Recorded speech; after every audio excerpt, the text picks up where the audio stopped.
작은 전쟁.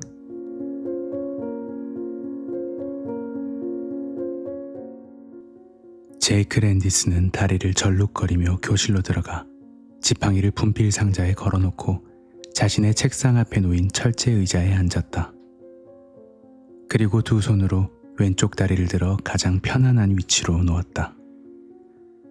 그 다리는 5년 전에 교통사고로 못 쓰게 되었는데 이제는 별로 슬프지 않았다. 그저 불편할 뿐이었다. 그리고 스포츠 영웅이나 제2의 프레드 아스테어가 되려는 꿈을 가지고 있는 50명의 아이들에게 역사를 가르치기 위해서 반드시 성한 다리가 필요한 것도 아니었다. 또한 지팡이는 여러모로 쓸모가 있었다. 특히 프랑스의 검수를 설명하거나 아이들이 수업 중에 딴전을 피우지 않게 하는 데 큰 효과가 있었다. 계단을 오르내리는 일이 힘들기는 했지만 앞질러가는 축구 선수들에게 부축해달라 할 수도 있었고 아이들이 먼저 와서 부축해주기도 했다. 제이크는 성적이 떨어지는 반 아이들의 시험지를 꺼내 읽기 시작했다. 보스턴 티파티는 혁명에 참여하기 위해서 식민지 사람들이 계획한 것이었다. 아이고 세상에. 철자도 엉망이고 무슨 말인지 이해하기 힘들군. 그때 누군가 교실 문을 두드려서 제이크는 고개를 들었다. 문이 열리더니 수학 선생인 하비 캐시디가 머리를 들이밀었다. 시간 좀 낼 수 있나, 제이크? 그럼 들어오게 하브. 하지만 수학에 관한 얘기하면 난 아이들이 문제를 논리적으로 풀 생각은 하지 않고 이상하게만 풀려고 한다고 늘 생각하고 있네. 자넨 아이들에게 철자법과 각볼의 최적부터 정확히 가르쳐야겠어. 하지만 200년 동안 인간들이 저지른 끔찍한 짓을 돌이켜 생각하는 것보다는 낫다고 생각하네. 캐시디가 씩 웃으며 말을 바꾸는 학생 책상에 팔을 기대며 갑자기 웃음을 거뒀다. 제이크, 자네가 가르치는 학생 중에 알렉 휘트닌이라고 있나? 있지. 3교시에 가르치지. 그 애는 저쪽 창문 옆에 앉아. 그런데 왜 그러나? 그 녀석이 어떻다고 생각하나? 시험 성적 얘기가 아니야. 성격이 어떤 것 같나? 제이크는 잠시 생각해 보았다. 솔직히 말해서 잘 모르겠군. 그 애는 거의 말이 없어. 그리고 질문할 때는 일부러 나를 당황하게 하려는 질문만 하지. 그리고 심각하진 않지만 목이 좀 아픈 모양이더군. 과학을 가르치는 마벨 버치 선생은 그 녀석을 아주 좋아하는 것 같더군. 그런데 그건 왜 묻나? 제이크는 다시 발을 편하도록 옮겼다. 캐시디의 눈빛이 날카로워졌다. 오늘 아침에 일어났을 때 알렉이 나를 고의적으로 죽이려고 했을지도 모른다는 생각이 들었기 때문에 물어보는 거야. 제이크는 믿을 수 없다는 듯이 고개를 설레설레 흔들었다. 뭐라고? 알렉은 1학년 치고는 좀 건방지긴 하지. 하지만 자네는 200파운드는 나갈 테고 그 녀석이 자네를 움직이게 하려면 대포라도 쏴야 할 거야. 그리고 그 녀석이 자네를 죽이려고 했다고 생각한다는 건 또 뭔가? 자네도 잘 모르는 건가? 캐시디가 손을 들면서 말했다. 어제 7교시였어. 평소보다 수업이 좀 일찍 끝나서 남은 10분 동안 아이들에게 숙제를 하라고 시켰지. 그리고 날씨가 너무 더워서 창문을 모두 다 최대한 높이 열라고 했지. 창문을 높이 열어. 그 교실은 학교 끝쪽에 있네. 기억나나? 거기 창문은 바닥에서 2인치 정도 아래 있어. 그래서 그 창문 주위로 다닐 때는 조심하라고 이사가 늘 잔소리하잖아. 뭐 어쨌든 아이들은 아인슈타인처럼 실험을 하고 있었고 나는 시원한 공기를 들이마시며 창문 밖으로 몸을 내밀고 있었어. 교실에 등지고 있었지만 아무 문제도 없을 거라고 생각했네. 한두 녀석이 돌아다니는 소리가 들렸지만 종이나 연필깎이가 필요하면 사용하라고 얘기했기 때문에 그러는가 보다고 생각했지. 하브, 도대체 얘기의 핵심이 뭐야? 나는 내가 왜 돌아섰는지 모르겠어. 하지만 내가 돌아서 보니 알렉이 창문 버팀대를 창처럼 어깨 위로 들고 있는 거야. 그 녀석은 내가 돌아서자마자 그걸 나한테 던졌어. 그 창문 버팀대는 나에게서 약 2인치 정도 벗어나서 열려있는 창문 밖으로 날아갔지. 보도에 부딪히면서 무시무시한 소리가 나더군. 이봐, 우리 반 아이들도 창문 버팀대를 가지고 놀아. 존 왕과 싸우는 로빈 후드나 원탁의 기사를 흉내내면서 칼싸움을 벌인다고. 캐시디는 주먹으로 책상을 내리쳤다. 젠장, 이건 농담이 아니야. 나는 균형을 잃고 창밖으로 떨어질 뻔했다고. 거기는 2층이었단 말이야. 만약에 내가 그때 돌아서지 않았다면 그 녀석이 나를 그걸로 찔러댔을지도 모른다고. 진정하게 하브. 그래, 알렉이 버릇이 좀 없는 건 사실이지. 하지만 자네를 해칠 생각은 아니었을 거야. 아마 자네보다 그 녀석이 더 놀랐겠지. 제이크가 달래듯이 말했다. 캐시디는 머리를 저었다. 아니, 교사 생활 10년에 나는 그 녀석은 물론이고 사람들의 반응에 대해서는 훤하게 알게 되었다고 생각하네. 그 녀석은 겁을 먹지 않았어. 그 녀석은 마치 뭐? 실망한 것처럼 행동했어. 캐시디가 조용히 말했다. 잠시 동안 교실에 침묵이 흘렀고 시계 소리가 크게 들렸다. 아이고, 이봐. 알렉이 왜 일부러 그런 짓을 하겠나? 그 녀석은 며칠 전에 내가 출제한 시험에서 50점을 받았어. 올해 들어 처음으로 낙제 점수를 받은 거지. 제이크가 큰 소리로 웃었다. 그럼 자네는 자네가 낙제 점수를 준 애들이 다 무섭겠군. 알렉은 달라. 그 녀석은 시험지를 돌려받을 때부터 나를 증오하기 시작했어. 왜 그렇게 생각하는 건가? 설명할 수 없어. 그냥 느낌일 뿐이야. 그 녀석이 나를 쳐다보는 눈초리를 보면 알 수 있지. 자네도 그런 느낌이 어떤 건지 알 거야. 그리고 나만 알렉 휘트닌이 무서운 놈이라고 생각하는 건 아니야. 또 누가 있는데? 매니 쉘버그 선생도 그렇게 생각하더군. 그 선생은 올해 1학년 야구 코치를 맡았어. 지난주에 선수를 뽑은 모양인데 알렉을 탈락시켰나 봐. 그날 연습이 끝나고 나서 그 녀석이 다시 한번 생각해달라 부탁하려고 라커룸으로 매니를 찾아왔다더군. 그때 매니는 콘택트 렌즈가 하나 빠져서 바닥을 뒤지고 있었는데 알렉이 왔길래 같이 찾아봐 달라고 했었다는군. 그런데 5분쯤 뒤에 매니가 엽기거리 밑에 있을 때 엽기 하나가 굴러 떨어졌다는 거야. 200파운드짜리 엽기가 3피트 위에서 사람 위로 떨어지면 어떻게 될 것 같나, 제이크? 제이크는 어깨를 으쓱했다. 우연이었겠지. 하지만 엽기가 엽기거리에서 저 혼자 튀어나올 수는 없네. 누가 들어올리지 않으면 말이야. 그리고 매니는 알렉이 라커룸에서 나가는 소리를 전혀 듣지 못했다는 거야.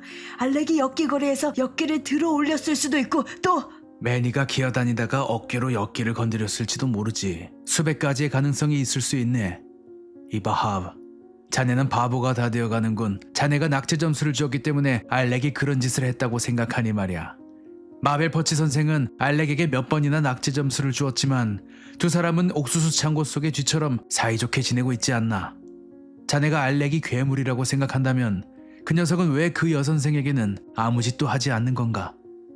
그건 모르겠어, 제이크. 하지만 지금부터는 몸조심해야겠어. 자네도 몸조심하라고.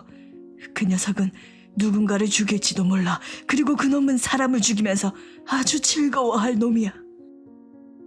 나흘 후 알렉 휘트니는 제이크 랜디스의 첫 번째 시험에서도 낙제 점수를 받았다. 수업이 끝나고 제이크는 알렉에게 나무라고 했다. 교탁 앞에 선 알렉은 아직도 젖살이 포동포동해서 잘 익은 봉숭아 같았다. 그러나 머리를 귀 밑까지 기르고 옷차림에 신경을 쓰는 다른 학생들과는 달리 알렉은 마치 군인처럼 머리를 바싹 찍혀서 짧게 잘랐다. 선생님, 전 이 시험에서 61점 이상은 받아야 합니다. 알렉은 자신이 받을 만하다고 생각한 점수를 달라는 것 같았다. 넌 인지조례에 대해서는 아주 잘 썼다. 하지만 질문은 미국 혁명의 3가지 원인을 쓰라는 것이었어.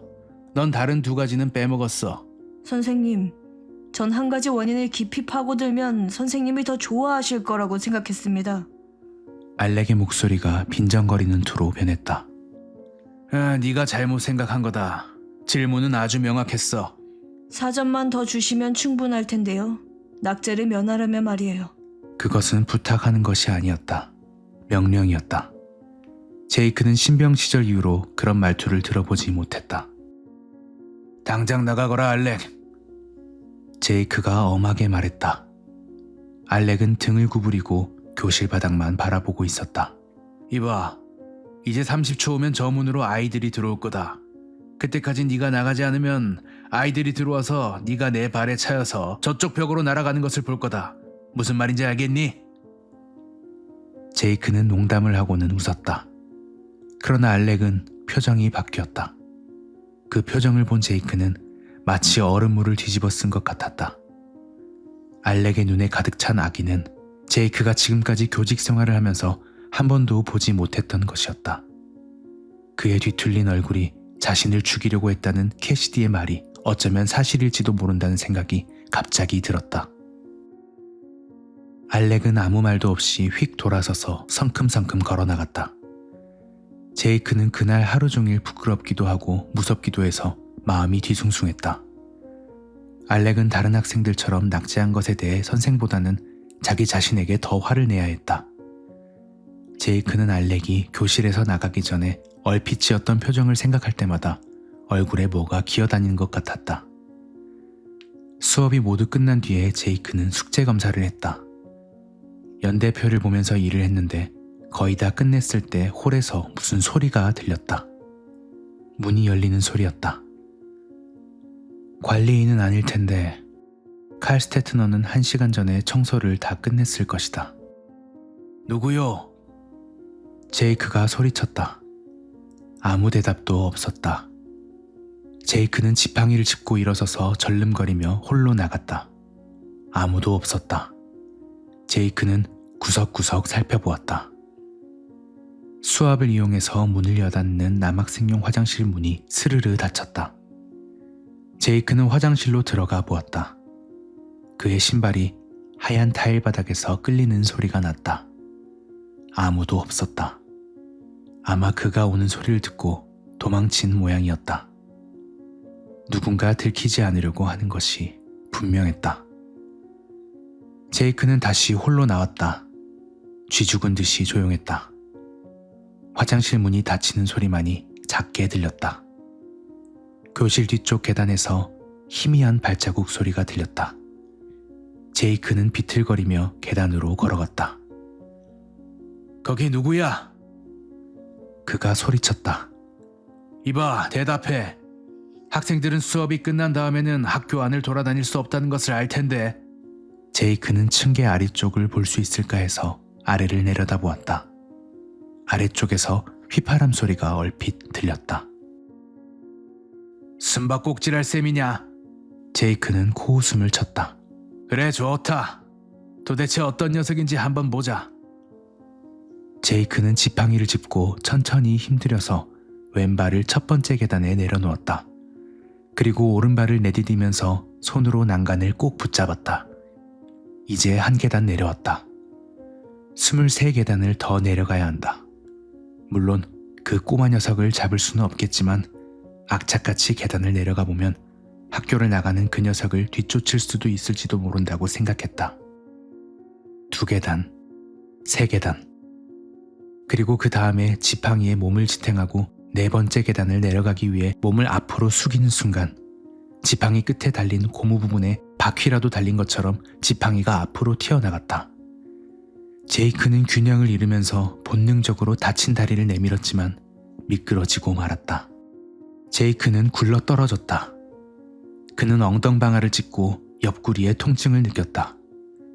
손을 뻗었지만 아무것도 잡을 수 없었고 다시 계단을 구르자 시멘트로 만든 계단이 눈앞에서 사라져버렸다.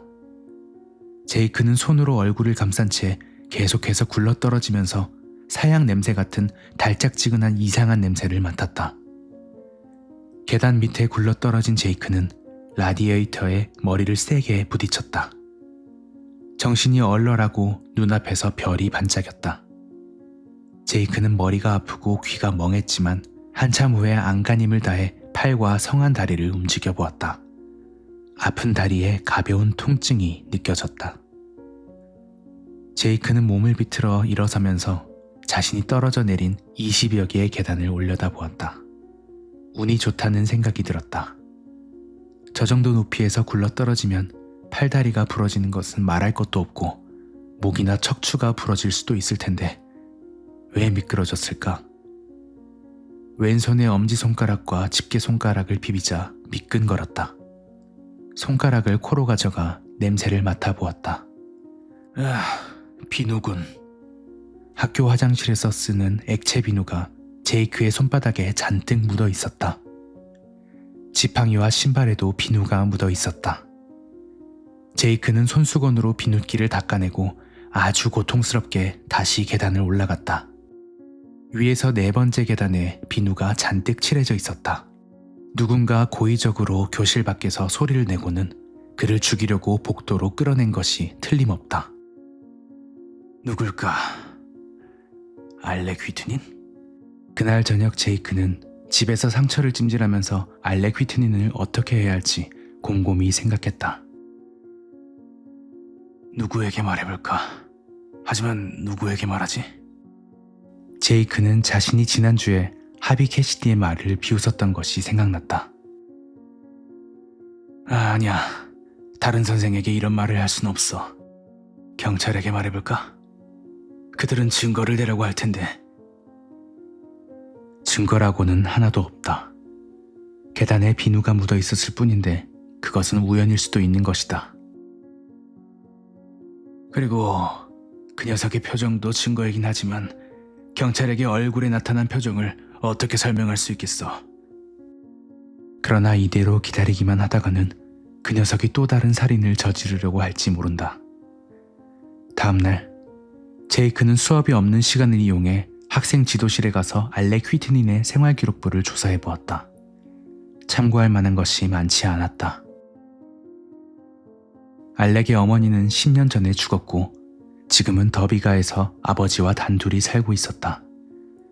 그 호화스러운 지역에 집을 가지려면 틀림없이 알렉의 아버지는 고생을 많이 했을 것이다.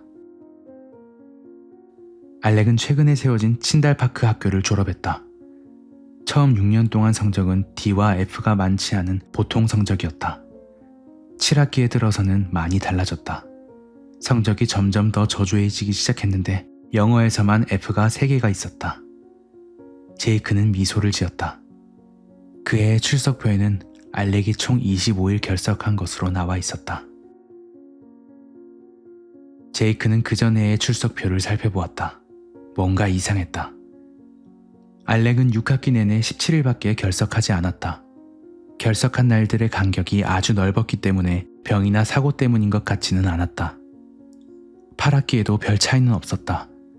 성적은 더 나빠졌고 결석 일수도 많아졌다. 담임을 맡았던 보 파우저만이 생활기록부에 몇 마디 덧붙여 놓은 것이 있었다. 10월 17일 알렉은 늘 혼자 다님. 내성적임. 바람직하지 못할 정도로 내성적임. 1월 29일 평상시에는 온화한 소년임. 그러나 가끔 친구들과 아무것도 아닌 일로 싸움. 2월 27일 중간 시험 이후로는 시무룩해짐. 4월 15일에 적어놓은 말에는 줄이 여러 개 그어져 지워져 있었다. 제이크는 뒷장 볼펜 자국을 자세히 살펴보았다. 첫 자는 O 같았다. 자세히 들여다보니 글씨를 몇 개 더 알아볼 수 있었다. 오, 알레, 하려 해. 제이크는 거기까지 읽고 그게 무슨 말인지 알아냈다. 오늘 알렉이 하려고 했던 것은... 더 이상은 알 수 없었다.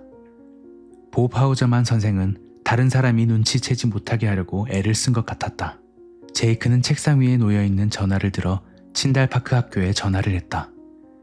교환수가 하우저만 선생이 수업 중이라고 했음에도 불구하고 제이크가 전화를 바꿔달라고 얘기하자 교환수는 한참 동안 잔소리를 늘어놓았다. 제이크가 급한 일이라고 거듭 말하자 교환수는 마지못해서 하우저만을 바꿔주었다. 어이 제이크, 올해 들어서 한 번도 못 만났군. 언제 이봐 우리... 보, 수다 떨 시간이 없어. 자네가 작년에 가르쳤던 알렉 휘트닌에 대해서 빨리 설명해보게. 난 자네가 마지막으로 써놓은 지워버린 말들을 알고 싶네. 그거 생각나나? 하우저만은 한참 있다가 입을 열었다. 그래 제이크, 생각나네. 하지만 그 기록은 이제 부모들도 다 알고 있는 걸세. 그리고 골치가 아파질지도 이봐, 나한테 말 못한 게 뭔가. 자네가 하는 말은 아무에게도 말하지 않겠네. 약속하지. 자, 어서 말해보게. 그 아이는 문제가 있어. 그의 아버지는 황소 같은 사람이지. 자신이 소유하고 있는 회사 직원들과 똑같이 아들을 다루려고 하는 사람이야. 입증할 수는 없지만 알렉의 성적이 나쁘면 알렉을 두드려 패는 모양이야. 시험을 잘 못 볼 때마다 알렉은 하루나 이틀씩 결석을 했는데 다시 학교에 나올 때는 얼굴에 멍이 들어있더군. 내가 봤네. 그랬군. 하지만 내가 알고 싶은 것은 그게 아닐세. 자네가 생활기록부에 써놓은 말이... 제이크, 다른 사람에게 말하면 가만히 있지 않겠네. 난 알렉이 나를 죽이려고 했다고 믿고 있어. 웃지 말게. 정말이야. 난 웃지 않았어, 봅. 어떻게 했는데? 우린 연극을 준비하고 있었어. 알렉은 주역을 맡았었지. 그 녀석은 정말 대단한 놈이야. 그 녀석은 누구든지 똑같이 흉내낼 수 있거든. 그 녀석이 어느 날 교실 앞에서 내 흉내를 내는 것을 우연히 보고 정말 깜짝 놀랐네. 그래서... 공연 3일 전에 알렉이 문법 시험 시간에 컨닝하는 것을 잡았지. 그래서 그 녀석을 연극에서 빼버렸어. 다음날 결석을 했더군. 자네도 그 다음엔 어떻게 됐는지 알 거야. 그의 아버지가 또 때렸나? 물론이지. 어쨌든 수업이 끝나고 연극 연습을 하고 있는데 그 녀석이 왔더군. 당연히 알렉은 배역이 없었네. 나는 무대 위에서 배역을 맡은 아이들에게 설명을 하고 밑으로 내려가려고 무대 앞으로 걸어갔지. 바로 그때 커튼의 균형을 잡은 추가 떨어져서 내가 서 있던 곳에 판자가 박살났지. 나중에 정신을 가다듬고 애들도 조용해졌을 때 줄을 매다고 있던 로프를 살펴보았지. 잘린 흔적이 있었어. 그리고 제니터라는 아이가 알렉이 무대 위의 방을 몰래 돌아다니는 것을 봤다고 말해주더군. 알렉은 당연히 그러지 않았다고 대답했지. 나는 어떻게 조치를 취할 수도 없었어. 하지만 그때부터 그 녀석의 행동을 기록하기 시작했지. 경찰에 신고할까도 생각했었지만 그러지 않는 것이 더 낫겠다는 생각이 들더군. 제이크는 수화기를 천천히 내려놓으면서 하우저만이 했던 말을 곰곰이 생각해 보았다. 봅 하우저만, 매니 쉘버그, 하비 캐시디, 그리고 이제는 나 역시 계단에서 그 사고를 당했다. 알렉 휘트니는 낙제 점수를 받을 때마다 선생을 죽이려고 하는 것 같았다. 아니야, 그렇지 않을 거야. 과학 선생인 마벨 퍼치 선생에게는 아무런 짓도 하지 않았으니까. 그리고 생활기록부를 보면 7학기 때 담임을 맡았던 세디 트레스카 선생도 아무런 낌새를 채지 못한 것 같았다. 제이크는 그 이유를 알 것 같았다. 봅 하우저만이 8학기 때 담임을 맡기 전까지 알렉을 가르쳤던 선생은 전부 여자였다. 그리고 여자 선생들과는 아무런 문제도 없었던 것이다. 지금도 역시 여자 선생에게는 아무런 짓도 하지 않는 것이다. 하지만 남자 선생은 알렉의 체면을 손상시켜서 아버지에게 끔찍하게 매를 맞게 한 남자 선생은 알렉의 공격 대상이 될 것이다. 모든 것이 확실하게 이해되었다. 살인자. 제이크는 알렉이 모든 남자를 부당하게 벌을 주기 위해서만 존재한 듯한 아버지에 대한 분풀이의 대상으로 여기고 있는지도 모른다는 생각이 들었다. 그리고 어쩌면 알렉의 삐뚤어진 성격에는 자존심이 상하게 할지라도 여자 선생은 공격 대상에서 제외시킬 만한 무언가가 있을지도 모른다. 어쨌든 알렉은 자기 자신의 기대치만큼 자신을 대접해주지 않는 모든 남자들과 작은 전쟁을 벌이고 있는 것이 틀림없었다. 그러나 그 전쟁은 너무나 치밀해서 공격을 받은 사람만이 그러한 전쟁이 존재한다는 것을 알아챌 수 있을 정도였다. 그리고 공격을 받은 사람들은 속수무책일 뿐이었다. 다음 수업 시간을 알리는 종이 울렸다. 그날 저녁 제이크는 일부러 7시까지 기다렸다가 알렉의 집에 전화를 걸었다. 제이크는 알렉의 아버지가 전화를 받았으면 싶었고 만약 알렉이 전화를 받으면 끊었다가 다시 전화할 생각이었다. 세멀 휘튼입니다. 누구십니까? 마치 베이스 드럼 속에서 울리는 듯한 목소리가 들렸다. 제 이름은 랜디스입니다. 랜디스? 아, 네. 알렉의 선생님이시군요. 무슨 일이십니까, 랜디스 선생님? 제이크는 사내 대장부가 칼을 뽑았으면 무라도 잘라야 한다고 생각했다. 그는 깊이 숨을 들이쉬고는 지금까지의 얘기를 다 했다.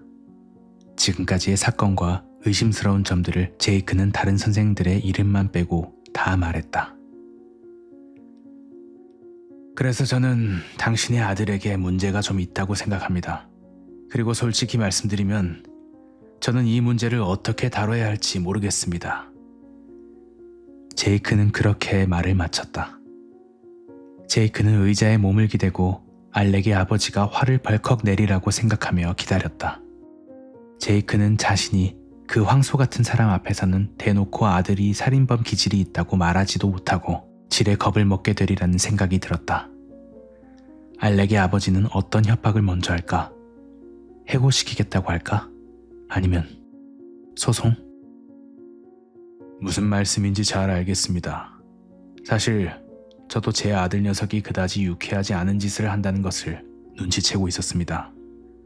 저희 집에 한번 오셔서 어떻게 해야 할지 이야기를 좀 할 수 없을까요? 제이크는 믿을 수 없다는 듯이 수화기를 쳐다보았다. 오늘 밤이라도 괜찮으시겠습니까? 좋습니다. 알렉은 영화나 보라고 내보내지요. 1시간 후쯤 오시겠습니까? 좋습니다. 휘트닌의 집은 정면을 자연석으로 만든 구식 건물이었고 힌덴버그 제플린 홀을 정박시켜도 될 만큼 컸다. 제이크는 절름거리며 벽돌 계단을 올라가 벨을 눌렀다. 문 옆에 조그만 금속 박스에서 붉은 불이 비치더니 거기에서 휘트닌 씨의 목소리가 들렸다. 랜디스 선생님이십니까? 네, 접니다, 휘트닌 씨. 문은 열려 있습니다. 들어오세요. 저는 거실 바로 오른쪽 서재에 있습니다. 제이크는 문을 열고 안으로 들어섰다. 거실은 농구 코트만한 크기였는데 낮은 책걸상이 놓여있고 대나무 무늬의 벽지가 발라져 있는 데다가 이국적인 샹들리에가 걸려 있어서 마치 일본집 같았다. 벽에는 사무라이의 칼까지 걸려 있었다. 제이크는 주위를 둘러보았다. 희미한 전등이 2개 켜져 있긴 했지만 실내는 어두웠다. 거실 끝쪽에서 환한 불빛이 보였다. 제이크는 푹신한 양탄자를 지나 서재 문 앞까지 갔다. 서재는 마치 남북전쟁 당시의 물품을 광적으로 수집하는 사람이 꾸며놓은 것처럼 총의 뇌관과 총알부터 반합, 그리고 남부동맹의 깃발까지 남북전쟁의 유물들이 가지런히 정돈되어 있었다. 세무얼 휘트니는 서재 한가운데에 링컨이 있었을 것 같은 책상에 앉아 있었다. 윤곽이 뚜렷한 그의 얼굴은 마치 대리석을 깎아 만든 것 같았고 그의 입은 꾹 다물려 있었다. 그는 손을 책상 위에 올려놓고 있었는데 손바닥으로 책상을 누르고 있는 듯 했다. 아주 따뜻한 밤이었는데도 그는 밝은 색의 두터운 외투를 입고 있어서 무척 완고해 보였다. 제이크는 서재로 들어가면서 잔기침을 하고는 말을 꺼내려고 했다. 그러나 그때 손가락이 떨려서 지팡이를 놓치고 말았다. 제이크는 당황하지 않으려고 애를 썼다. 눈앞에 믿을 수 없는 광경이 펼쳐져 있던 것이었다. 책상의 한쪽에는 찻잔이 있었는데 물은 담겨져 있지 않고 바닥에 하얀 가루가 잔뜩 담겨 있었다. 세무엘 휘트닌의 눈은 허공을 바라보고 있었는데 빳빳이 굳어 있었다. 그의 소매와 손등에 먼지가 얇게 덮여 있었다. 알렉 휘트닌이 벌이고 있는 작은 전쟁의 첫 번째 희생자였다. 그리고 알렉으로서는 당연히 가장 먼저 해치워야 했던 적이었다. 저희 집에 오신 것을 환영합니다, 랜디스 씨. 등 뒤에서 갑자기 들린 목소리는 제이크가 1시간 전에 전화로 들었던 목소리였다. 그 녀석은 정말 대단한 놈이야. 누구든지 흉내낼 수 있거든. 보 파우저만의 말이 생각났다. 칼집에서 사무라이의 칼을 꺼내는 듯한 소리가 들렸다. 제이크 랜디스는 이제 바닥에 떨어져 있는 아무 쓸모없는 지팡이를 바라보며 알렉 휘트닌이 두 번째 승리의 외침을 지를 때를 기다렸다.